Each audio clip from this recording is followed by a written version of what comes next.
अभी हमने फर्स्ट कस्पल सबलॉट देख लिया, अब हम देखेंगे सेकंड कस्पल सबलॉट। तो सबसे पहले सेकंड कस्पल सबलॉट से हम कौन सी चीज का पता लगा सकते हैं, पहले ये समझते हैं। Second cuspal sublord, second CSL, second house किस चीज का है? व्यक्ति की वाणी का है, वाणी यानी कि language. Second house bank balance का है, ये व्यक्ति के पास जीवन में धन की स्थिति, बैंक बैलेंस कैसी रहेगी, उस चीज का है। सेकंड हाउस फैमिली का है, ओवरऑल फैमिली का। ये तीन चीज जो, अच्छा, एंड चौथी चीज फूड हैबिट्स। ये चार चीज सबसे इंपॉर्टेंट है सेकंड हाउस से देखने के लिए। और भी बहुत सारी चीजें देख सकते हो, वो तो मैंने ऑलरेडी आपको दिया है, लेकिन ये चार चीज मोस्ट इंपॉर्टेंट है।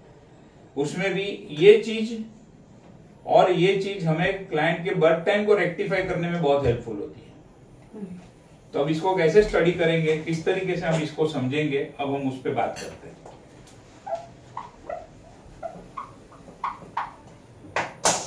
अभी किसी का सेकंड कस्पल सबलॉट, फॉर एग्जाम्पल सबसे पहले लेते केतु, केतु बन गया। तो केतु इसकी लैंग्वेज पे क्या इफेक्ट करेगा? ये व्यक्ति को बोलने में ज्यादा इंटरेस्ट नहीं होगा, ये व्यक्ति कम बोलेगा, जितना हो सके उतना कम बोलने की कोशिश करेगा। केतु कंसल्टेशन का कारक है। अगर ऐसे व्यक्ति किसी को कंसल्टेशन करे तो इनका कंसल्टेशन बहुत पावरफुल होता है। केतु सेकंड कस्पल सबलॉट बन के जब आता है तो उसकी लैंग्वेज में एक प्रभाव होता है, जब वो बोलता है तो लोग उसकी बात को सुनते हैं, ये केतु का प्रभाव है। लेकिन साथ ही साथ में केतु जो है वो ब्लंट बोलने वाला होता है, उसको किसी की कुछ पड़ी नहीं रहती है, सीधा सीधा जो है वो मुंह पे बोलने वाला होता है, ब्लंटली बता देता है कोई भी चीज। हो सकता है उसकी बात सुन के शायद सामने वाले को बुरा भी लग सकता है, लेकिन ये किसी को शर्म रखने वाला नहीं होता है, क्योंकि केतु है, उसको कोई लेना देना नहीं है। जो है वो क्लियर कट बोलने वालों में से होता है, घुमा फिरा के बात नहीं करता है। ये सेकंड कस्पल सबलॉट। अभी इसी की फैमिली के ऊपर क्या इफेक्ट होगी? तो ये व्यक्ति अपनी फैमिली से डिटैच रहेगा या आगे चल के डिटैच हो जाएगा। मतलब जो लोग ज्यादा ज्वाइंट फैमिली में नहीं रहते, अब अलग अपना न्यूक्लियर फैमिली में रहते हैं, सेपरेट रहते हैं, उनका सेकंड कस्पल सबलॉट केतु होता है, या तो सेकंड हाउस में केतु बैठा हुआ होता है, या तो सेकंड हाउस से केतु का कनेक्शन होता है। तो ऐसे लोग अपनी फैमिली से ज्यादा कर करके अलग होते हैं। फैमिली का मतलब हस्बैंड वाइफ बच्चा नहीं, मदर फादर ज्वाइंट फैमिली, उससे बराबर ये हो गया। अब बैंक बैलेंस कैसा? तो ये व्यक्ति का बैंक बैलेंस टुकड़ों टुकड़ों में बढ़ेगा। केतु क्या है? डिटैचमेंट है, केतु टुकड़ा है, केतु मूल है, तो टुकड़े टुकड़े में बढ़ेगा, टूट टूट के बढ़ेगा, एक साथ बड़ा अमाउंट नहीं आएगा, एक साथ बड़े अमाउंट पे नहीं बढ़ेगा। तो इस तरीके से हम इसको देख सकते हैं। अगर शुक्र है तो शुक्र वाले व्यक्ति की लैंग्वेज कैसी होगी? एकदम स्वीट लैंग्वेज होगी, क्योंकि शुक्र स्वीट है तो मीठी भाषा बोलने वाला होगा। फैमिली कैसा होगा? फैमिली इसका लग्जरियस फैमिली होगा, अच्छा फैमिली होगा, क्योंकि शुक्र ब्यूटी का कारक है, शुक्र लग्जरी का कारक है। तो इसके लिए हम इसको इस तरीके से जोड़ सकते हैं। फिर फूड हैबिट, फूड हैबिट में हम क्या करने कनेक्ट कर सकते हैं इसको? शुक्र है, शुक्र कर्ड को रिप्रेजेंट करता है, दही। तो ऐसे व्यक्ति को दही खाने का बहुत अच्छा लगता होगा, ये भी एक चीज है। और स्वीट्स खाना बहुत अच्छा लगता है। तो ये सेकंड कस्पल सबलॉट किसी का शुक्र है, आप देखो और कंफर्म करना है तो आप पूछ सकते हो कि आपको दही से बनी हुई आइटम खाना बहुत पसंद है, क्या आपको स्वीट खाना बहुत पसंद है, तुरंत मैच हो जाएगा। फिर सूर्य, सेकंड कस्पल सबलॉट सूर्य है, तो इसकी वाणी पे क्या इफेक्ट होगा? ईगोइस्टिक लैंग्वेज होगी, ऑथोरिटी वाली लैंग्वेज होगी, ऑर्डर देने वाली लैंग्वेज होगी, बोलने में ही वो छलकेगा, बोला ना एक बार क्या कर ले, ये सूर्य। और ईगो, ऑथोरिटी एंड ये अपना ऑर्डर देने वाला लैंग्वेज। फिर सूर्य है तो खाने पीने में क्या पसंद होगा? व्हीट, गेहूं से बनी हुई आइटम खाना बहुत पसंद होगी, क्योंकि शुक्र गेहूं को, सूर्य जो है वो गेहूं को रिप्रेजेंट करता है। यहां पर अगर चंद्र है तो लैंग्वेज कैसी होगी? Emotional language. अच्छा, इसकी लैंग्वेज में एक और चीज है, लीडरशिप। कर दूंगा, हो जाएगा, ऐसी लीडरशिप वाली लैंग्वेज होती है। इसकी लैंग्वेज कैसी होती है? इमोशनल लैंग्वेज होती है। बात बात में अपना रोना दुखड़ा बैठ जाएगा, आया आया मुझे ऐसा हो गया, आया आया मुझे ऐसा हो गया, आया आया आया, रोती रोती ढीली ढीली बातें करेगा, क्योंकि ये इमोशनल है। तो इमोशन कहां पे छलकेगा? सेकंड हाउस वाणी में।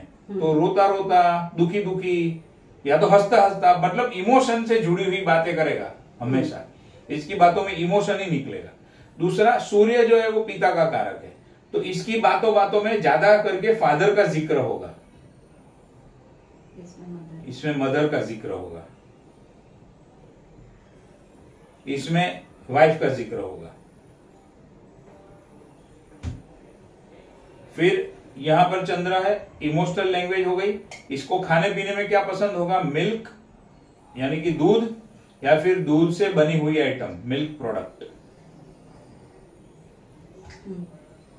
ये चंद्र के साथ में आ जाएगा। मंगल, एंग्री लैंग्वेज, इसका भी ऑर्डर इसी के जैसा होता है, लेकिन ये क्या करता है? मारने की बात करता है। करने तो एक मारूंगा, एक जोर से, करने तो जोर से एक मारूंगा। ये मारने की बात, ये मारने की बात नहीं, ये सीधा ऑर्डर छोड़ता है, ये मारने की बात करता है। ये मंगल। खाने पीने में क्या पसंद होगा? स्पाइसी, मसाले वाला, चटाकेदार, ये इसको खाने पीने में पसंद होगा। राहु, नॉनवेज, बात बात में गाली। फिर ये स्ट्रेट फॉरवर्ड बोलता है, ये इतना घुमा घुमा के बोलता है, क्योंकि राहु के तो ऑपोजिट होते हैं। ये सीधा सीधा जो है वो मुंह पे बोल देता है, स्ट्रेट फॉरवर्ड। ये घुमा घुमा के, घुमा घुमा के, घुमा घुमा के ऐसा घुमाएगा सामने वाले को कि आप इसको कभी पकड़ नहीं सकते हो वाणी में, इतना घुमाएगा ये लोग। सेल्समैनशिप बहुत अच्छी, उसमें क्या बॉटल में उतारना रहता है, सामने वाले को गोल घुमा के ये लोग अच्छी सेल्समैनशिप कर लेते हैं। लेकिन नॉनवेज खाते हैं। राहु धुआं है, स्मोकिंग करते हैं। राहु कोई भी प्रकार की बैड हैबिट है तो ड्रिंक भी कर सकते हैं, सब कुछ नेगेटिव चीजें सब कर सकते हैं, और गाली भी बात बात में गाली बोलते हैं। राहु के बाद में आता है गुरु।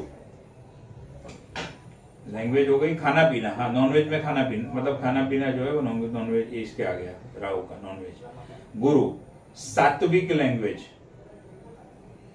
भगवान से जुड़ी हुई, अच्छी लैंग्वेज, गाली बहुत रेयर केस में। फिर हेल्पिंग लैंग्वेज, दूसरों को मदद करने की बात करता रहेगा। रिलीजियस लैंग्वेज, ऐसे लोग भी जिसका सेकंड कस्पल सब लोग जुपिटर बनता है, अच्छे कंसल्टेंट बनते हैं, क्योंकि जुपिटर एडवाइस का कारक है, कंसल्टेशन का कारक है, काउंसलिंग का कारक है। और सेकंड कस्पल वाणी को वाणी से कनेक्शन किसका हो गया? जुपिटर का हो गया। तो अच्छे कंसल्टेंट भी बन सकते हैं, अच्छी एडवाइस दे सकते हैं। खाने पीने में बनाना, केतु में भी बनाना आता है, बनाना आ गया। येलो चना दाल, खमन, सेफ्रॉन यानी कि केसर, जलेबी, ये सबसे बनी हुई आइटम खाना बहुत पसंद है, और ये उसकी लैंग्वेज के ऊपर प्रभाव। शनि, टॉन्टिंग लैंग्वेज, बात बात पे ताने मारना। ये भी थोड़ा कम बोलता है, इसको भी बोलना थोड़ा कम होता है, लेस स्पीकिंग, कम बोलता है। खाने पीने में ऑयली फूड, समोसा, सब उसी में आ गया। ये सब शनि के अंदर में आता है। और बुध, मोस्ट टॉकेटिव, एक बार शुरू हो जाए तो बंद नहीं होगा। पहला तो मोस्ट टॉकेटिव, दूसरा दोनों बाजू बोलेगा, हाँ भी बोलेगा ना भी बोलेगा। डुगडुगी होता है ना, डुगडुगी, दोनों बाजू बचता है, क्योंकि बुध है, ड्यूअल है, तो ड्यूअलिटी किसमें आ गई? वाणी में। हाँ भी बोलेगा, ना भी बोलेगा, ना भी बोलेगा, हाँ भी बोलेगा। आप समझ ही नहीं पाओगे एक्चुअली बोलना क्या चाहता है। वो आप नहीं समझ पाओगे इसके अंदर। और खाने पीने की आइटम के अंदर बात करें तो ग्रीन वेजिटेबल, सैलाड, ये सब इसको खाने पीने में बहुत पसंद होता है। भाजी होती है ना, भाजी, वो भी इसी के अंदर आता है। ग्रीन भाजी होती है जो, वो भी मरकरी के अंदर आता है। तो ये जब कस्पल सब लॉर्ड या उसका नक्षत्र लॉर्ड, इसमें से जो भी बनेगा तो ये सारी चीजें उसके अंदर ऐड हो जाएगी। प्रैक्टिकल करेंगे तो और समझ में आएगा, बट ये टेक्निकल नॉलेज है, ये सारी चीजों की जानकारी होना हमें बहुत जरूरी है। अब ये हो गई ग्रहों के कारक तत्व की बात। अभी हम बात करते हैं हाउसेस की, कि भाई सेकंड कस्पल सब लॉर्ड कौन सा नंबर देता है तो उसका क्या मीनिंग होता है। सेकंड कस्पल सब लॉर्ड अगर 1 नंबर देता है तो ये व्यक्ति के पास धन की प्राप्ति कैसे होगी, सेल्फ एफर्ट से होगी। खुद को मेहनत करनी पड़ेगी तब जाके धन की प्राप्ति होगी। खुद मेहनत नहीं करेगा, धन की प्राप्ति नहीं होगी। सेकंड कस्पल सब लॉर्ड फर्स्ट हाउस को दिखा रहा है। सेकंड कस्पल सब लॉर्ड सेकंड हाउस को ही दिखा रहा है, मतलब मोर और लेस इसके पास वेल्थ, बैंक बैलेंस बनी रहेगी, क्योंकि सेकंड हाउस का कस्पल सब लॉर्ड है, सेकंड हाउस को जोरदार सपोर्ट कर रहा है और ये धन का है। प्लस इसको वेल्थ की प्राप्ति कहां से होगी, अपने फैमिली से भी होगी। अगर थर्ड हाउस दिखाता है तो ये व्यक्ति को ट्रैवलिंग करने से, ऑनलाइन एक्टिविटी करने से वेल्थ की प्राप्ति होगी। थर्ड हाउस ऑनलाइन का है, थर्ड हाउस ट्रैवलिंग का है। फोर्थ हाउस है तो मदर से वेल्थ की प्राप्ति हो सकती है, प्रॉपर्टी से वेल्थ मिल सकती है। इसकी बैंक बैलेंस कैसे बढ़ेगी, वेल्थ कैसे बढ़ेगी, उसकी बात चल रही है। फिफ्थ हाउस है तो पूर्व पुण्य, यानी कि पूर्व पुण्य, पास्ट लाइफ में इसने जो कुछ अच्छे कर्म किए हैं उसकी वजह से इसको ये जन्म के अंदर अच्छी वेल्थ मिलेगी। हेल्पिंग नंबर है ये। सिक्स्थ हाउस बड़ा पैसा,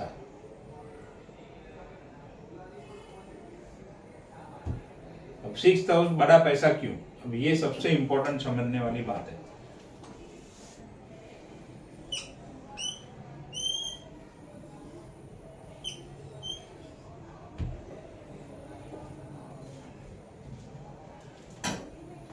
ये व्यक्ति का खुद का घर है, फर्स्ट हाउस।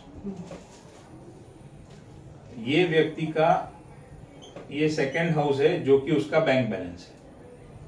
तो ये व्यक्ति का ये धन स्थान हुआ। अभी कस्टमर को हम कौन से हाउस से देखते हैं, sixth house. Customer fourth customer होता है सेवेंथ हाउस। अभी ये व्यक्ति का ये बैंक बैलेंस हुआ, धन का स्थान हुआ, और ये व्यक्ति का ये कौन सा स्थान हुआ, खर्चे का स्थान हुआ, 12th हाउस खर्चे का, व्यय का, सेकेंड हाउस धन का, बैंक बैलेंस का। तो अब ये 7th हाउस है, यानी कि ये इसका कस्टमर है, ये सामने वाला व्यक्ति है, ये इसका कस्टमर है। तो अभी इसका धन स्थान कौन सा हुआ, आगे 8th हाउस। परफेक्ट। यानी कि कुंडली का 8th हाउस है, लेकिन 7th हाउस जो इसका कस्टमर है, कस्टमर का कौन सा हो गया, सेकेंड हाउस हो गया। उसी तरीके से ये व्यक्ति का खर्चा उसका 12th हाउस है, तो ये व्यक्ति का खर्चा कौन सा होगा, कस्टमर का खर्चा 6th हाउस। कुंडली का 6th हाउस और ये व्यक्ति का, कुंडली का 6th हाउस और ये व्यक्ति का 12th हाउस हुआ, कस्टमर का 12th हाउस। अभी जब मैं खर्चा करता हूं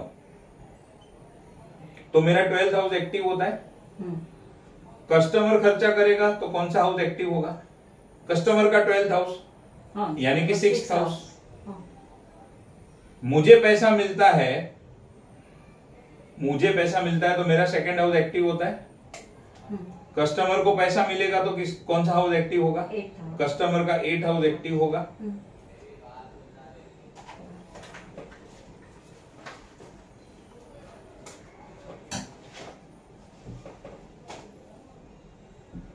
अभी अगर कस्टमर खर्चा करेगा तो उसका 6th हाउस एक्टिव होगा, यानी कि मेरा कस्टमर का 12th हाउस हुआ। तो धन के बेस्ट हाउसेस, बैंक बैलेंस के लिए सबसे अच्छे हाउसेस कौन से होंगे?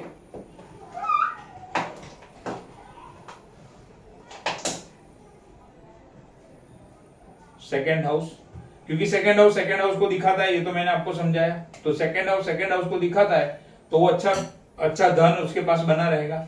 सिक्स्थ हाउस क्यों? क्योंकि कस्टमर खर्चा करेगा तो इसके पास पैसा आएगा। कस्टमर खर्चा ही नहीं करेगा तो पैसा कहां से आएगा? इसके लिए जिसकी कुंडली में खाली सेकेंड हाउस होता है और जिसकी कुंडली में सेकेंड के साथ में सिक्स्थ होता है, इसके पास ज्यादा पैसा होता है। ये व्यक्ति अपने कस्टमर के पास से ज्यादा पैसा निकाल सकता है। ये व्यक्ति मेहनत कर करके कमाएगा जिसका सेकेंड है, लेकिन बड़ा पैसा नहीं निकाल पाएगा। के साथ में सिक्स का कॉम्बिनेशन है, वो बड़ा पैसा निकाल सकता है क्योंकि कस्टमर का खर्चा है। कस्टमर खर्चा करेगा, जेब से निकालेगा तो मेरे पास आएगा। तो 2, 6, 10 मतलब बिजनेस और 11 मतलब इच्छा पूर्ति। तो जिस व्यक्ति का सेकंड का स्पेल सबलॉर्ड 6th हाउस दिखाता है वो बड़ा पैसा निकाल सकता है, उसके पास अच्छा पैसा होता है। और दूसरा, ये व्यक्ति को लोन से भी धन की प्राप्ति हो सकती है। 6th हाउस लोन का है, बट लेकिन लोन को तो चुकाना पड़ता है, वापस रीपे करना पड़ता है। बट 6th हाउस जो कस्टमर से निकाला है, जो कमाया है, वो तो उसका प्रॉफिट है। तो जो व्यक्ति के सेकंड का स्पेल सबलॉर्ड में 2, 6, 10, 11 आता है, उसके पास अच्छा बैंक बैलेंस होता है।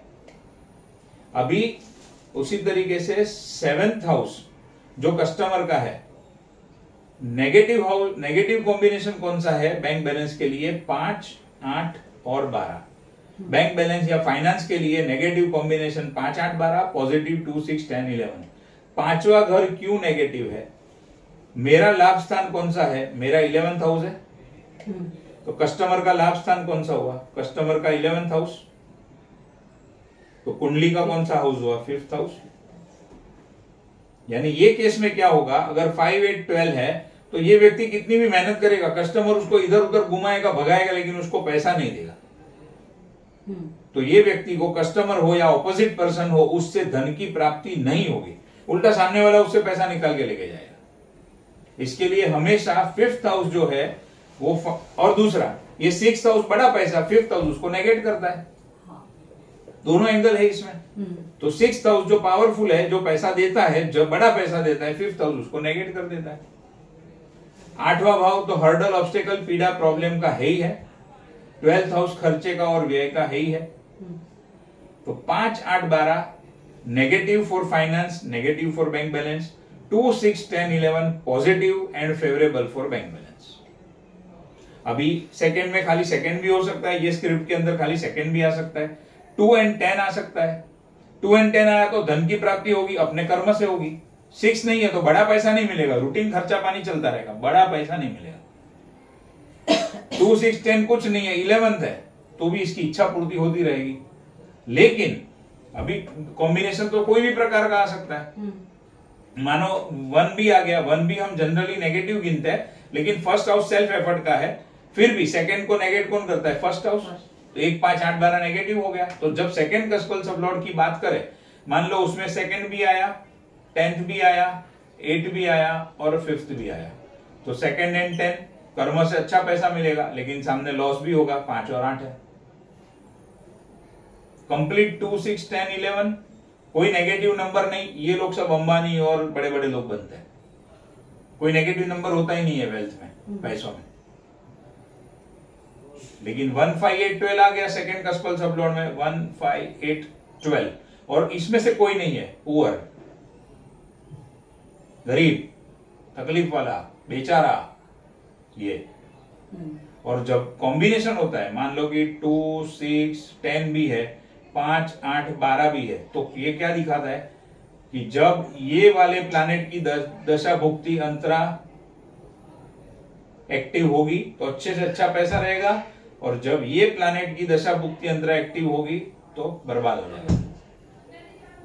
हम देखते हैं ना ऐसा, बहुत लोग एकदम ऊपर होते हैं और फिर अचानक नीचे चले आते हैं। या जिसके जीवन में स्टार्टिंग में 25, 30 साल 5, 8, 12 ही चला है, वो नीचे का नीचे ही रहा है, लेकिन 30 साल के बाद, 35 के बाद, 40 के बाद 2, 6, 10, 11 हुआ, फट करके राइज हो जाता है। तो ऐसे लोगों की बैंक बैलेंस में दोनों नंबर दिखते हैं। फिर वो दशा डिसाइड कर दिए कब बढ़ेगा कब घटेगा। आया समझ में? तो ये खेल है पूरा नंबर का। 6 नंबर मतलब बड़ा पैसा। अभी 7th हाउस, तो ये व्यक्ति को धन की प्राप्ति पार्टनर से हो सकती है, वाइफ से हो सकती है। 7th हाउस है। 7th हाउस बिजनेस का भी है, इंडिपेंडेंट बिजनेस का, तो इंडिपेंडेंट बिजनेस से भी वेल्थ मिल सकती है। 8th हाउस, 2nd हाउस है income earned through self efforts. 8th house है income earned without self efforts. इसको बोलते हैं अनअर्न्ड मनी, यानी कि इसको वारसागत पैसा ज्यादा मिलेगा और वारसागत से भी इसको अच्छे से अच्छी धन की प्राप्ति होगी। अभी खाली 8 है तो हम ये कर सकते हैं, लेकिन 5, 8, 12 कॉम्बिनेशन बन गया तो तकलीफ वाला। आया समझ में? कॉम्बिनेशन बहुत डेडली होता है। उसी तरीके से 9 नंबर आया, फादर से अच्छी वेल्थ मिलेगी, लॉन्ग डिस्टेंस ट्रैवलिंग करने से वेल्थ मिलेगी, एजुकेशन लेने से अच्छी वेल्थ मिलेगी। एजुकेशन, इंडस्ट्री तो चलो खैर 10th हाउस का सब्जेक्ट है, लेकिन ये इतना तो है, लॉन्ग डिस्टेंस ट्रैवलिंग या फिर फादर, और जितना पढ़ाई करेगा उतना ही उसको वेल्थ के लिए सपोर्ट मिलेगा, क्योंकि 9th हाउस हायर एजुकेशन का है। 10th हाउस कर्म का है, जितना कर्म करता जाएगा उतना बैंक बैलेंस बढ़ता जाएगा। कर्म जिस दिन बंद कर देगा बैंक बैलेंस डाउन हो जाएगा। 2nd और 10th का कॉम्बिनेशन यही बताता है, तू भाई कर्म कर, तेरा जो भी बिजनेस प्रोफेशन है करता रहे, एक्टिव रहे, बैंक बैलेंस बढ़ेगा। इधर कमजोरी कर दी, फट करके कम हो जाएगा।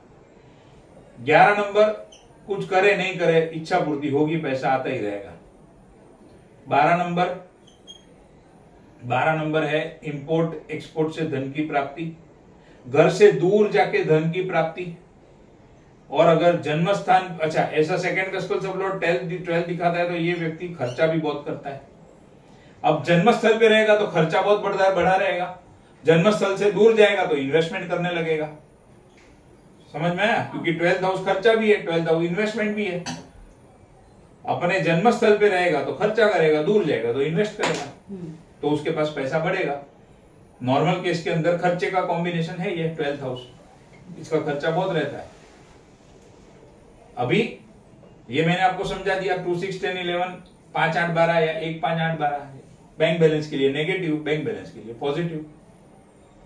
तो हमने क्या देखा? कारक तत्वों को देखा, और ये हमने 2nd हाउस के कॉम्बिनेशन को देखा, और उसमें लैंग्वेज को भी हमने देख लिया।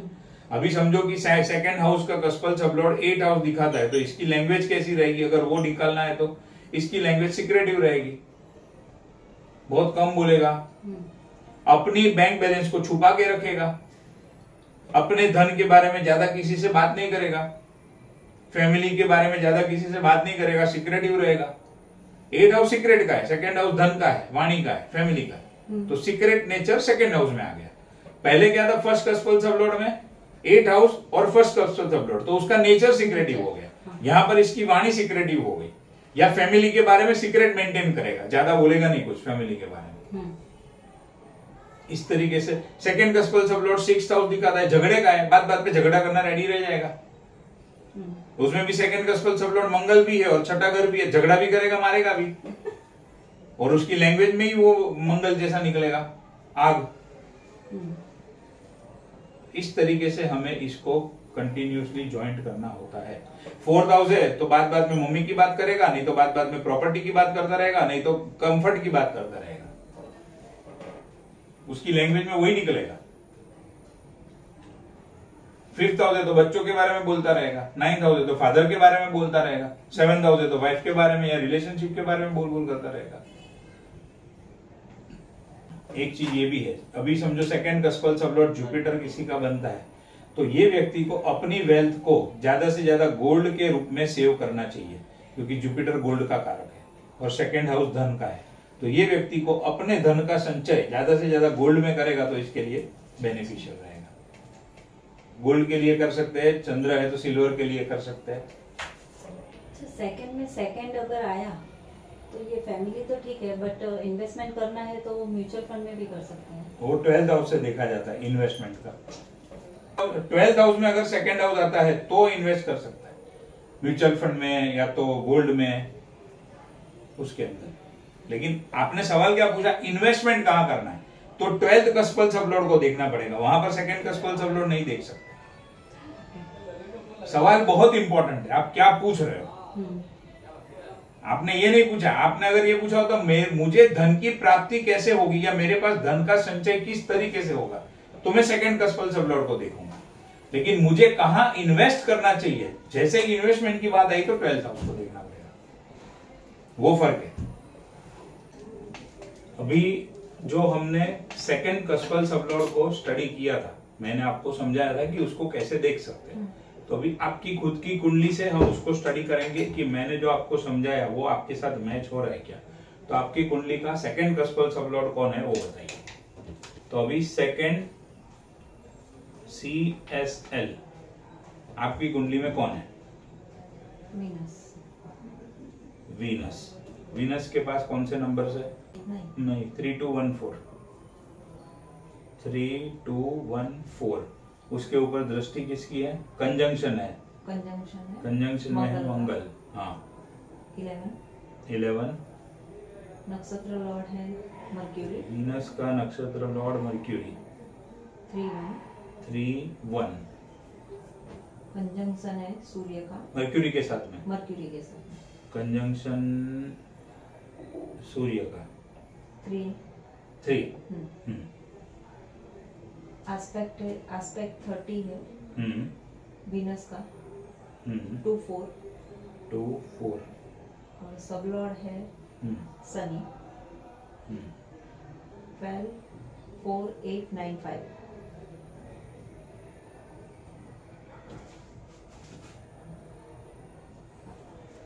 बराबर है। अब देखिए, अगर मुझे सबसे पहले, अच्छा शुक्र टेनेंटेड या अनटेनेंटेड? अनटेनेंटेड।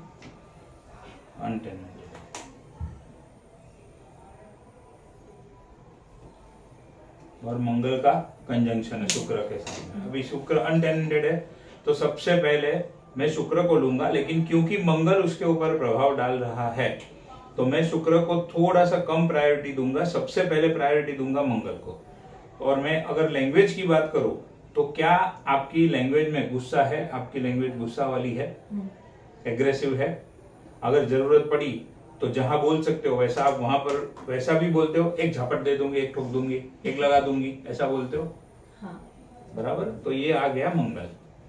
शुक्र क्या रोल प्ले करता है? शुक्र अनटेनेंटेड है, मंगल की दृष्टि है, तो मेजोरिटी तो मंगल की इफेक्ट है, लेकिन शुक्र साथ साथ में मीठा बोलना भी सिखाता है। जब जरूरत पड़े तो मीठा कैसे बोलना, अच्छी लैंग्वेज किस तरीके से यूज करना, ये भी आपको बहुत अच्छे से आता है। मीठी लैंग्वेज भी यूज करना जानते हो और तीखी लैंग्वेज यूज करना भी जानते हो। दोनों लैंग्वेज का प्रभाव, दोनों प्लैनेट का प्रभाव आपकी लैंग्वेज के ऊपर है। उसी के साथ साथ में फिर नक्षत्र लेवल पर है मर्क्यूरी, और देखो मर्क्यूरी के ऊपर वापस एस्पेक्ट किसका है? शुक्र का। 30 डिग्री का है, यानी पॉजिटिव है। तो मीठा बोलना तो अच्छे से जानते हो, ये तो फिक्स हो गया। मर्क्यूरी है तो बातचीत करना, बातें करना भी अच्छा लगता है, वो भी फिक्स हो गया। और सूर्य है तो ईगो वाली लैंग्वेज भी हो सकती है, और अगेन एंगर एंड गुस्से वाली लैंग्वेज भी हो सकती है।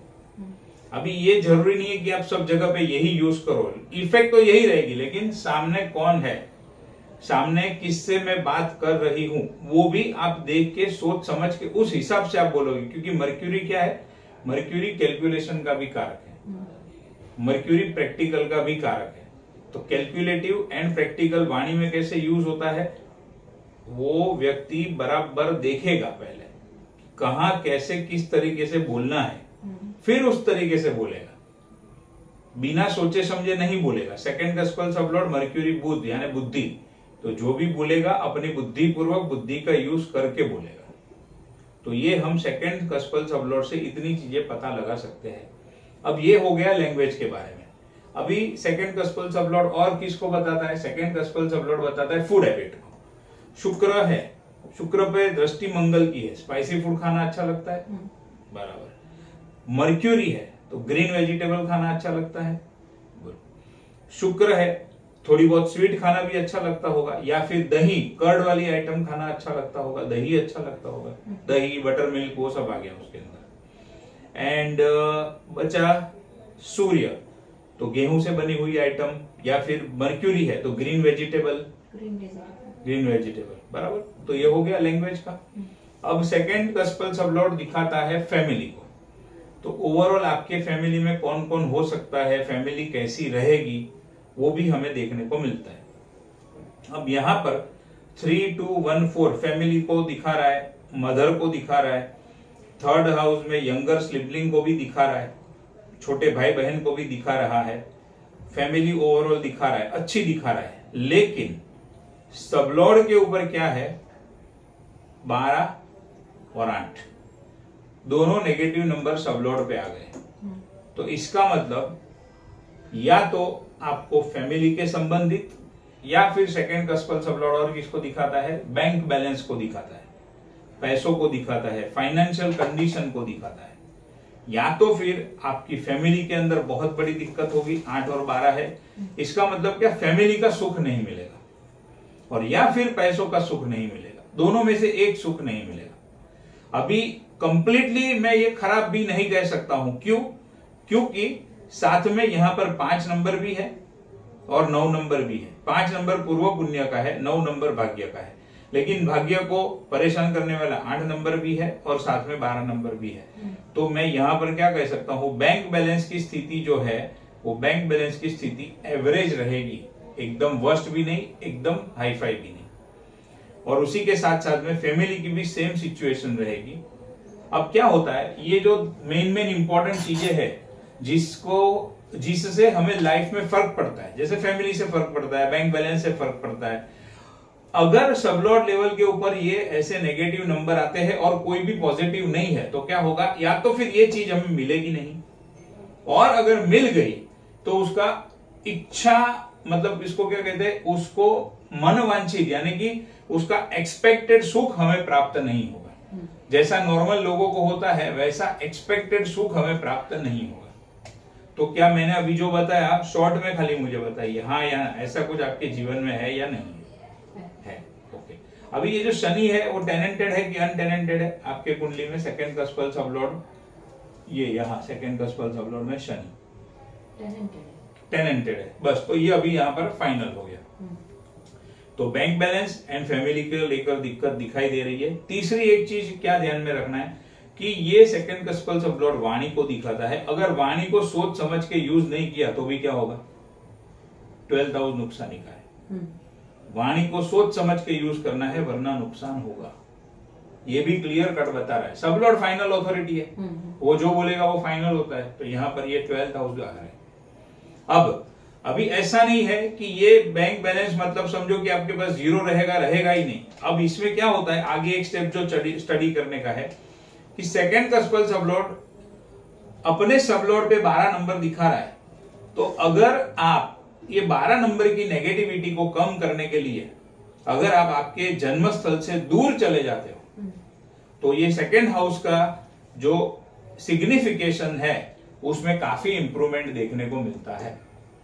लेकिन आपकी बर्थ प्लेस के ऊपर या बर्थ प्लेस के आजू बाजू तो आपको बिल्कुल ये परेशान हैरान करके रख देगा। जैसे ही आप अपनी बर्थ प्लेस से अगर दूर चले जाओगे तो ये 12th हाउस की नेगेटिविटी कम हो जाएगी, 8th हाउस की नेगेटिविटी कम हो जाएगी। ये तो फेवरेबल नंबर है, 4 नंबर, 9 नंबर, 5 नंबर, उसकी ज्यादा दिक्कत नहीं है। लेकिन ज्यादा दिक्कत किसकी है, 12 और 8 की है। तो जन्मस्थल के ऊपर तो ये जबरदस्त परेशान करेंगे। 12th हाउस घर से दूर जाने का है, मातृभूमि से दूर दिखाता है, तो आप जन्मस्थल से दूर चले जाओगे तो इसकी नेगेटिव इफेक्ट कम हो जाएगी। और 8 नंबर यानी कि अगर आप इंश्योरेंस फील्ड में काम करते हो, इंश्योरेंस फील्ड से कनेक्टेड रहते हो, रिसर्च से कनेक्टेड रहते हो, एस्ट्रोलॉजी से कनेक्टेड रहते हो, 8th हाउस की और भी चीजें हैं, अगर आप उससे कनेक्टेड रहते हो तो फिर ये नंबर जो है ये आपको उतना नेगेटिवली परेशान नहीं करेगा। अभी आपके फैमिली में मतलब कोई भी किसी की भी फैमिली में mother and father most important होता है। तो देखो फैमिली तो खराब दिखा रहा है, फैमिली की पोजीशन खराब दिखा रहा है, लेकिन किसको इसने लपेट लिया, 4 नंबर और 9 नंबर। 4 नंबर मम्मी का, 9 नंबर फादर।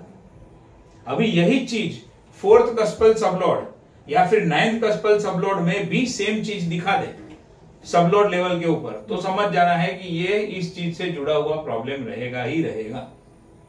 अभी जैसे हम 3rd, 4th, 9th, 5th सब आएंगे, आगे आगे स्टडी करेंगे, बट यहां पर आपको इतना समझ में आ गया। सेकेंड कस्पल सबलोड से रिलेटेड कोई क्वेश्चन है तो आप मुझे पूछिए। और मैंने उस दिन आपको बैंक बैलेंस का कॉम्बिनेशन भी बताया था। अच्छा बैंक बैलेंस कैसे होता है, गुड वेल्थ का कॉम्बिनेशन कौन सा होता है, याद है? 5, 11, 2, 6, 10, 11। उसमें अच्छी वेल्थ, अगर हम वेल्थ की बात कर रहे हैं, अभी तो बिजनेस की बात नहीं चल रही है, तो मैं अभी 10 नंबर को हटा देता हूं। तो 2 income earn through self efforts, 6 house customer का खर्चा है, 6 हाउस बड़ा पैसा है, तो 6 हाउस एंड 11 हाउस। एंड इसी को अगर मुझे वेल्थ का नेगेटिव कॉम्बिनेशन कौन सा है, 5, 8, 12। 8 और 12 तो खराब है ही है। 8 नंबर पैसा फंसने का, मनी ब्लॉकेज का, 12 नंबर नुकसानी का, 6 नंबर को नेगेट करता है 5 नंबर, और सेकंड को नेगेट करता है 1 नंबर। 1, 5, 8, 12 या फिर 5, 8, 12 आया या फिर 8, 12 आया इधर सबलॉट लेवल पे, तो बैंक बैलेंस पैसों की स्थिति बिगड़ने की पूरी पॉसिबिलिटी है। तो उसको कैसे करना वो मैंने आपको बताया। जन्मस्थल से दूर जाओगे, 8 हाउस से कनेक्टेड रहोगे, तो फिर इसकी नेगेटिव इफेक्ट आपके ऊपर कम हो जाएगी। कंप्लीटली नहीं जाएगी लेकिन काफी हद तक कम हो जाएगी। तो समझ में आया लैंग्वेज कैसे देखते हैं, और food habit, bank balance, overall family की परिस्थिति, ये सारी चीजें। अब यहां पर इसकी इफेक्ट ज्यादा कब देखने को मिलेगी, दशा के हिसाब से। अगर कोई दशा के अंदर 8, 12 आ गया तो वो टाइम पे बैंक बैलेंस खराब रहेगा। अगर कोई दशा के अंदर ये 2, 6, 10, 11 आया तो एकदम से बहुत जबरदस्त नहीं बढ़ जाएगा, क्योंकि जन्म से क्या प्रॉमिस लेके आए हो 8, 12 का, लेकिन फिर भी राहत डेफिनेटली रहेगी, क्योंकि कॉम्बिनेशन कौन सा एक्टिव हुआ है, 2, 6, 10, 11। इस तरीके से हमें हर एक चीज को स्टडी करना है। बोलो कोई सवाल? ओके, देखो एक चीज और ध्यान में रखनी है कस्पल सबलोड को स्टडी करते समय। अगर राहु, केतु, शनि या फिर मंगल, राहु, केतु, शनि, मंगल, रा, केशम, ये सब कौन से प्लैनेट है, मैलेफिक। ये सब मैलेफिक प्लैनेट है। सूर्य माइल्ड मैलेफिक है, चंद्र, शुक्र, बुध 4 एंड जुपिटर 4, 4, 8, 1, 9, और जुपिटर, ये कौन से है, नेचुरल मैलेफिक, ये है नेचुरल बेनिफिक। अब हमारे 12 हाउसेस है, 12 के 12 घरों के कोई ना कोई तो कस्पल सबलोड बनेंगे। खास ध्यान में क्या रखना है, जब ये नेगेटिव यानी कि जो मैलेफिक, नेचुरल मैलेफिक प्लैनेट है, वो जब भी किसी भी घर का कस्पल सबलॉर्ड या नक्षत्र लॉर्ड बनते हैं, तो उस घर से जुड़ी हुई कोई ना कोई समस्या, कोई ना कोई दिक्कत, कोई ना कोई प्रॉब्लम हमारे जीवन में डाल देते हैं। जैसे फॉर एग्जाम्पल शनि जो है वो डीले का कारक है। संतान कौन से घर से देखते हैं हम, 5th हाउस से। तो संतान को अगर स्टडी करना हो तो मुझे 5th कस्पल सबलॉर्ड देखना पड़ेगा। 5th कस्पल सबलॉर्ड, अगर 5th कस्पल सबलॉर्ड शनि बनता है तो शनि डीले का कारक है।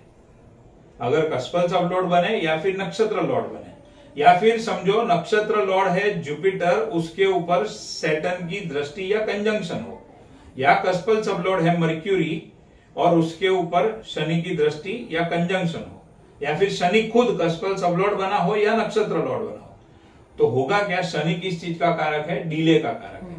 तो ऐसे केसेस के अंदर बच्चा देरी से प्राप्त होगा, क्योंकि 5th कस्पल सबलॉर्ड शनि है। शनि ने क्या किया, अपने क्वालिटी को 5th हाउस में ऐड कर दिया।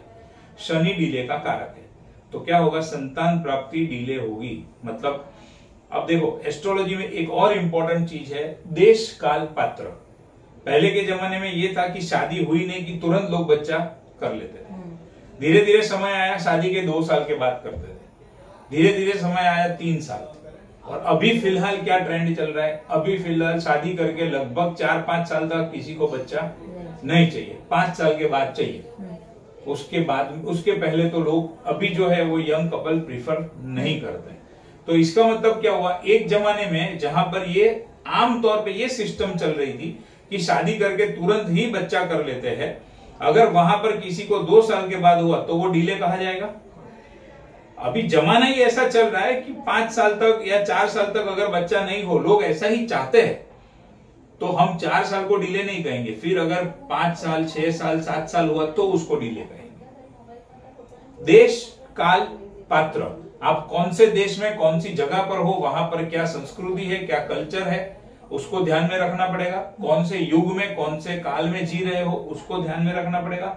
और सामने कौन बैठा है, उसको ध्यान में रखना पड़ेगा। अभी यही चीज अगर फॉरेन कंट्री की बात करें तो वहां पर तो लोगों को संतान चाहिए ही नहीं होता है। अगर संतान चाहिए तो भी बहुत देरी से, मतलब 7-8 साल के बाद चाहिए होता है। तो वहां पर कौन सी कंट्री में हम बैठे हैं, उसमें क्या पोजीशन है, उसको देख के हमें डिसाइड करना पड़ता है। उसको कहते हैं देश, काल और पात्र। अगर कोई यूके या लंदन का कोई व्यक्ति है और आपने यहां पर फर्स्ट गॉस्पेल ऑफ लॉर्ड, अब उसके अपीयरेंस को दिखाता है, उसका लुक कैसा है उसको दिखाता है। फॉरेन कंट्री का कोई है और उसके अंदर शुक्र आ गया और आप उसको बोलोगे कि भाई आप तो फेयर हो, या चंद्र का कनेक्शन आ गया, आप बोलोगे आप तो गोरे हो, आप फेयर हो, तो वहां पर तो सब गोरे ही रहते हैं।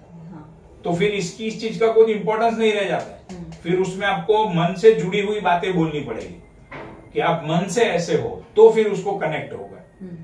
समझ में आई बात? उसी तरीके से अगर शनि है, शनि काला होता है, कोई साउथ अफ्रीका से आपके पास आया या वो वेस्ट इंडीज से कोई आपके पास आया, ऐसा हंसना नहीं है, हमारे पास आते हैं दूर दूर से, बहुत लोग आते हैं दूर दूर से। अब कोई वेस्ट इंडीज से आया, उधर सब काले ही होते हैं। अभी आपने ये देख के बोला कि आप तो भाई काले हो, तो वो तो भाई काले ही होते उधर सब, तो उसका कुछ मतलब नहीं है। तो इसको क्या बोलते हैं, देश, काल और पात्र। कहां से आया है, कहां कौन सी जगह पे रहता है, क्या काम कर रहा है, उस कंट्री में क्या हो रहा है, उसका कल्चर कैसा है, वो सारी चीजों को देख के भी हमें प्रिडिक्शन करना पड़ता है। तो यहाँ पर वापस हमारे ये ट्रैक के ऊपर आते हैं, ये भी एडिशनल पॉइंट था, समझाना जरूरी था। तो शनि जब कोई भी गॉस्पेल ऑफ लॉर्ड बनता है तो क्या करता है, डिले को ऐड कर देता है।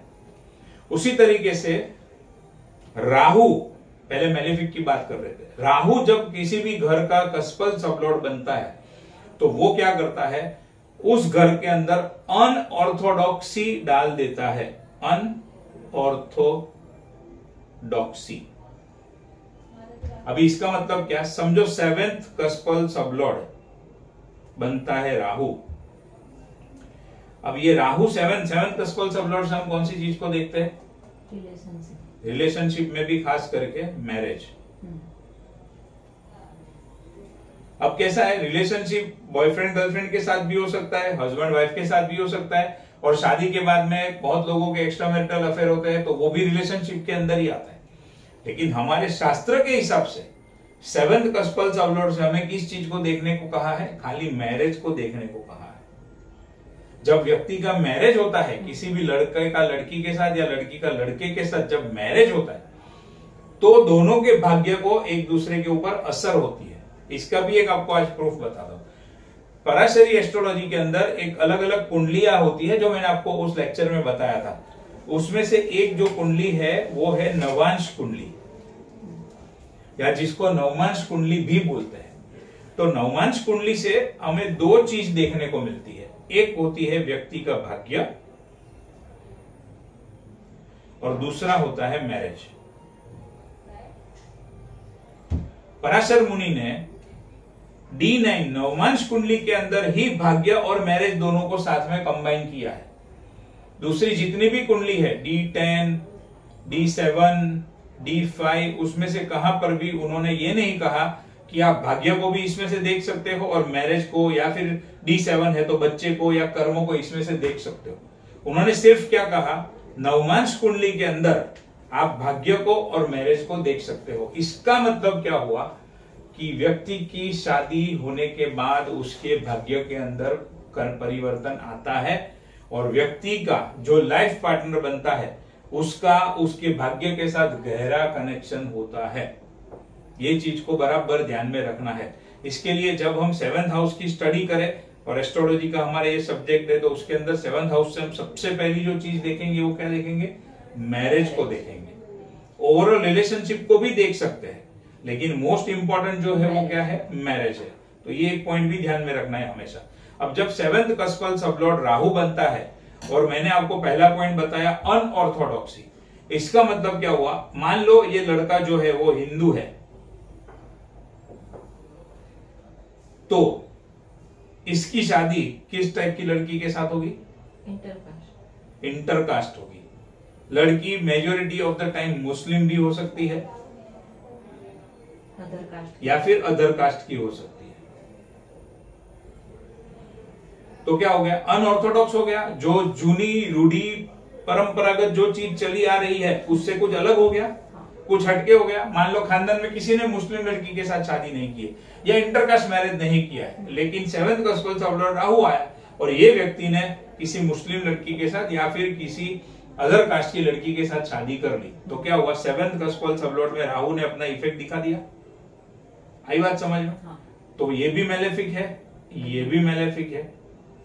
दूसरा, जब राहु किसी भी घर का कस्पल सबलॉर्ड बनता है तो उस घर के अंदर कोई ना कोई समस्या डाल देता है। अभी फॉर एग्जांपल किसी व्यक्ति का 9th कस्पल सबलॉर्ड राहु बना है, 9th हाउस से हम फादर को देखते हैं। अब फादर इंटरकास्ट होंगे ऐसा तो होता नहीं है, तो इस केस में क्या होगा, वो फादर के साथ ये व्यक्ति के रिलेशनशिप के अंदर बहुत सारी दिक्कतें आएंगी। फादर के साथ रिलेशन अच्छे नहीं होंगे, या मान लो रिलेशन अच्छे हैं लेकिन फादर का सुख चाहिए उतना उसको प्राप्त नहीं होगा। फादर से जुड़ी हुई कोई ना कोई समस्या इस व्यक्ति के जीवन में देखने को मिलेगी और मिलेगी, क्योंकि मैलेफिक है। मैलेफिक का काम ही यही है कि उसके अंदर जो भी घर का कस्पल सबलॉर्ड बने उसके अंदर प्रॉब्लम क्रिएट करना, उसके अंदर दिक्कतें क्रिएट करना। अब केतु बनता है, केतु जब किसी भी घर का कस्पल सबलॉर्ड बनता है तो वो क्या करता है, वो व्यक्ति को उस घर से मोस्टली डिटैच कर देता है। जैसे 5th कस्पल सबलॉर्ड केतु बना तो हो सकता है कि ये फर्स्ट संतान इसकी डिटैच हो जाए। अब फर्स्ट संतान कैसे डिटैच हो सकती है, मिसकैरेज, अबॉर्शन, इस तरीके से भी डिटैच हो सकती है। जन्म होके तुरंत ही उसकी डेथ हो सकती है, या फिर सब कुछ बराबर है लेकिन बच्चा जो है वो शुरू में 4-5 साल अपने साथ है, बाद में या तो फादर फॉरेन चले गए या तो बच्चे को कोई ना कोई कारण से अलग रहना पड़ा तो भी डिटैच हो गया, अलग हो जाता है, दूर हो जाता है, तो क्या हो गया, डिटैचमेंट आ गया। या फिर ऐसा होगा कि सब कुछ बराबर है लेकिन ये व्यक्ति को अपने बच्चे के प्रति कोई लगाव ही नहीं रहेगा, क्योंकि अट्रैक्शन का कारक, लगाव का कारक कौन है, राहु है, तो डिटैचमेंट का कारक केतु है। अब ये राहु एकदम अटैचमेंट कर देगा तो केतु क्या करेगा, डिटैचमेंट कर देगा। बाकी सब बराबर रहेगा तो वो अपने बच्चों से अटैच ही नहीं रहेगा, वो व्यक्ति, उसको कुछ पड़ी ही नहीं होगी बच्चों की, जाने दे बच्चा जो कर रहा है करने दे, केयरलेस एटीट्यूड डाल देगा उस चीज के लिए। मान लो 10th कस्पल सबलॉर्ड केतु बन गया, इसकी डिटेल अलग से है लेकिन सिंपल बताता हूं। 10th कस्पल सबलॉर्ड केतु बन गया तो ये व्यक्ति को काम करने में इंटरेस्ट ही नहीं होगा, काम से डिटैच हो जाएगा, काम करने का मन ही नहीं करेगा। केतु डिटैच कर देता है, कोई इंटरेस्ट ही नहीं होता है उस चीज के रिलेटेड उसको। फर्स्ट कस्पल सबलॉर्ड बनता है अगर केतु, तो व्यक्ति खुद से डिटैच रहेगा, मैं कैसा दिखता हूं, लोग मेरे बारे में क्या कहेंगे, कोई चीज की उसको पड़ी नहीं होती है, जिसको जो बोलना है बोले, अपनी दुनिया में मस्त रहता है। हाँ, अब ये कस्पल सबलॉर्ड डेफिनेटली बनते हैं, लेकिन अगर उसके साथ में कोई प्लैनेट का कंजंक्शन है या अगर कोई प्लैनेट की उसके ऊपर दृष्टि है यानी कि एस्पेक्ट है, तो फिर वापस रिजल्ट में चेंज होता है। जैसे आपके केस में मैंने 2nd कस्पल सबलॉर्ड में बताया, 2nd कस्पल सबलॉर्ड आपका शुक्र है, लेकिन शुक्र के ऊपर मंगल की दृष्टि है, मंगल कंजंक्शन में है या दृष्टि में है, तो मंगल का प्रभाव देखने को मिलेगा और शुक्र का भी देखने मिलेगा। अगर खाली ये इंडिविजुअल होते हैं तो क्या होता है वो मैंने आपको बताया। अब मंगल एग्रेशन का कारक है। अगर कोई घर का कस्पल सबलॉर्ड अगर मंगल बनता है, जैसे for example 4th cuspal sublord मंगल बन गया, तो क्या होगा, ये व्यक्ति की मदर जो है वो एकदम एग्रेसिव रहेगी, या फिर ये व्यक्ति की मदर जो है ये उसको मारेगी, उसके ऊपर हाथ उठाएगी, एग्रेशन डाल देगी। तो मंगल क्या काम करता है, एग्रेशन डालने का काम करता है। 7th हाउस में 7th कस्पल सबलॉर्ड मंगल बन गया और अगर कोई फीमेल की कुंडली है तो हस्बैंड वो फीमेल को मारता होगा। अभी ऐसा नहीं पूरी जिंदगी मारते रहेगा, जब ऐसी कोई दशाएं आती है, जब उसकी कोई नेगेटिव रोल प्ले होता है, तब वो चीजें हमें ज्यादा देखने को मिलती है। नहीं तो सिंपल भी अगर ओवरऑल इफेक्ट देखने को मिले तो क्या कह सकते हो, भाई आपके हस्बैंड का नेचर गुस्से वाला है, शॉर्ट टेम्पर है, तुरंत बोलेगा हाँ, क्योंकि वो मंगल का कारक तत्व है और जिस घर के साथ जुड़ेगा उसमें वो डाल देगा। फर्स्ट कस्पल सब लॉर्ड मंगल बनता है, सॉरी फर्स्ट बनेगा तो खुद का नेचर गुस्सा वाला एग्रेसिव, अगर थर्ड बना तो छोटे भाई बहन का, फोर्थ बना तो मम्मी का, फिफ्थ बना तो प्रथम संतान का, सेवंथ बना तो हस्बैंड का, नाइन्थ बना तो फादर का। उस तरीके से भी आप उसको देख सकते हो। तो ये हो गए मेलेफिक प्लैनेट। जब किसी भी घर का कस्पल सब लॉर्ड बनते हैं तो कोई ना कोई प्रकार से उसके अंदर दिक्कत डालते हैं और डालते हैं। अब एक और बचता है बेनिफिक है, जो है मर्क्यूरी। अभी बेनिफिक की बात करते हैं। जब मर्क्यूरी किसी भी घर का कस्पल सब लॉर्ड बनता है तो वो अपना जो एक नेचर है ड्यूअलिटी का, वो उसके अंदर ऐड कर देता है। कैलकुलेटिव एंड प्रैक्टिकल नेचर भी उसके अंदर ऐड कर देता है। अब फॉर एग्जाम्पल अगर किसी का 7th कस्पल सब लॉर्ड मर्क्यूरी बनता है तो बहुत हद तक पॉसिबिलिटी होती कि या तो ये व्यक्ति के ड्यूअल मैरिज होंगे, एक से ज्यादा मैरिज होंगे। अगर मैरिज एक ही है तो ये व्यक्ति के अफेयर ज्यादा हो सकते हैं। अब ज्यादा मतलब मैरिज के सिवा एक अफेयर भी हो सकता है, 4-5 अफेयर भी हो सकते हैं। ऐसा भी हो सकता है कि मैरिज के पहले 2-3 अफेयर हो जाए लेकिन मैरिज के बाद कुछ ना हो। वो कौन डिसाइड करेगा? वो दशाएं डिसाइड करेगी। मान लो शादी के बाद में ऐसी कोई दशा ही नहीं आई जहां पर रिलेशनशिप का 7th हाउस एक्टिव हो रहा है स्ट्रांगली, तो फिर शादी के बाद दूसरा रिलेशन नहीं होगा। वो शादी के पहले अगर ऐसी दशा आ गई है तो पहले मल्टीपल रिलेशनशिप हो सकते हैं, फिर एक बार शादी हो गई, बाद में वो दशा ही नहीं आ रही है तो फिर नहीं होगा। वो डिपेंड करता है कि दशा कब आती है। बट सीधी सीधी बात यह है कि 7th कस्पल सब लॉर्ड या नक्षत्र लॉर्ड अगर मर्क्यूरी बनता है तो वो एक से ज्यादा रिलेशनशिप या एक से ज्यादा मैरिज को दिखाता है। उसी तरीके से अगर 5th कस्पल सब लॉर्ड बना, 5th कस्पल सब लॉर्ड बना तो मर्क्यूरी अगर बनता है तो क्या होता है? प्रथम संतान है 5th कस्पल सब लॉर्ड। वो व्यक्ति की प्रथम संतान का नेचर बहुत कैलकुलेटिव रहेगा, बहुत प्रैक्टिकल रहेगा, तो हमें इस तरीके से भी उसको देखना होता है। लेकिन मेनली क्या है? ड्यूअलिटी का कारक जो है वो मर्क्यूरी है। तो जहां पर मल्टीपल रिलेशनशिप होते हैं, मल्टीपल मैरिजेस होते हैं, कोई भी चीज जब मल्टीपल होती है, एक से ज्यादा बार होती है, तो मर्क्यूरी का कनेक्शन पहले खास चेक करना होता है। उसी तरीके से अगर बात करें चंद्र की, तो चंद्रमा जो है वो मन का कारक है। अगर कोई भी घर का कस्पल सब लॉर्ड चंद्रमा बना, बेनिफिक है, डेफिनेटली है। लेकिन अगर चंद्रमा किसी भी घर का कस्पल सब लॉर्ड बनता है तो वो व्यक्ति अपने मन से उस घर के साथ बहुत ज्यादा अटैच्ड रहेगा। अगर खुद ही फर्स्ट कस्पल सब लॉर्ड ही मून बना, चंद्र बना, तो खुद एक तो इमोशनल नेचर रहेगा। अगर 2nd कस्पल सब लॉर्ड बना तो फैमिली के साथ इमोशनली बहुत अटैच रहेगा। 4th बना तो मदर के साथ, 5th बना तो बच्चों के साथ।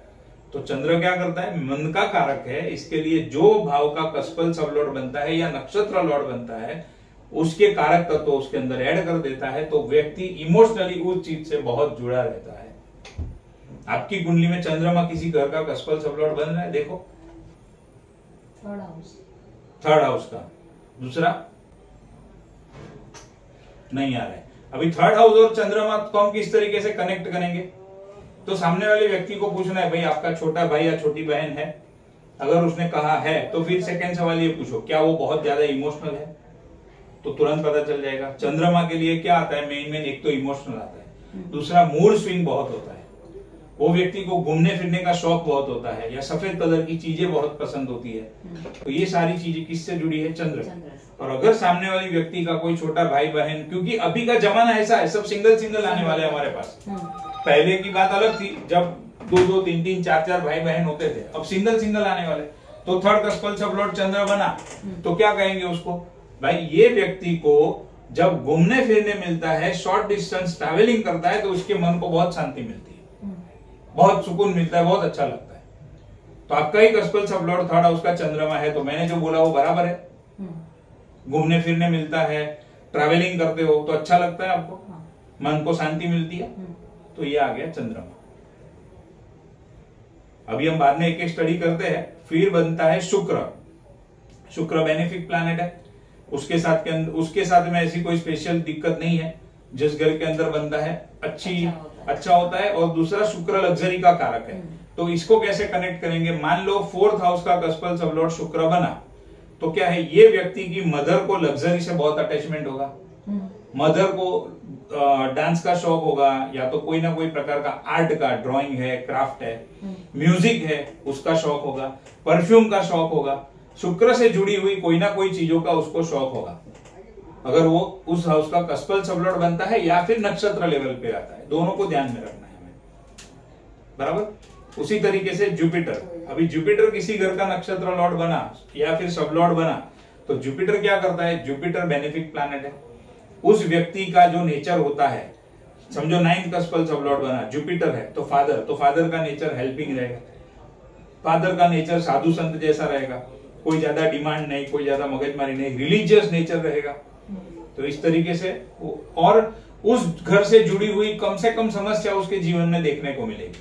जब कोई बेनिफिक प्लैनेट अगर बनेगा कस्पल सबलॉर्ड तो समस्याएं कम देखने को मिलेगी, मैलेफिक प्लैनेट बनेगा तो समस्याएं ज्यादा देखने को मिलेगी। और फाइनल कौन डिसाइड करता है, सबलॉर्ड, उसके अंदर जो नंबर आते हैं और सबलॉर्ड खुद जो होता है उससे बहुत सारी चीजें फाइनल डिसाइड होती है। अभी जैसे आपके कुंडली की अगर हम बात करें तो 4th कस्पल सबलॉर्ड सैटर्न बन गया, बराबर, और सैटर्न के साथ में नक्षत्र पे कौन आया, राहु, दोनों मैलेफिक आ गए। तो 4th कस्पल सबलॉर्ड यानी कि मदर से जुड़ी हुई या तो घर से जुड़ी हुई कोई ना कोई समस्या आपके जीवन में रहेगी, है ऐसा, बराबर। तो उस तरीके से भी हम इसको स्टडी कर सकते हैं। ये कारक तत्व के हिसाब से हो गया, उसके साथ साथ में फिर कौन से घर आते हैं, कौन से नंबर्स आते हैं, वो देख के भी हम उसका जजमेंट लगा सकते हैं, उसको डिटेल में स्टडी कर सकते हैं।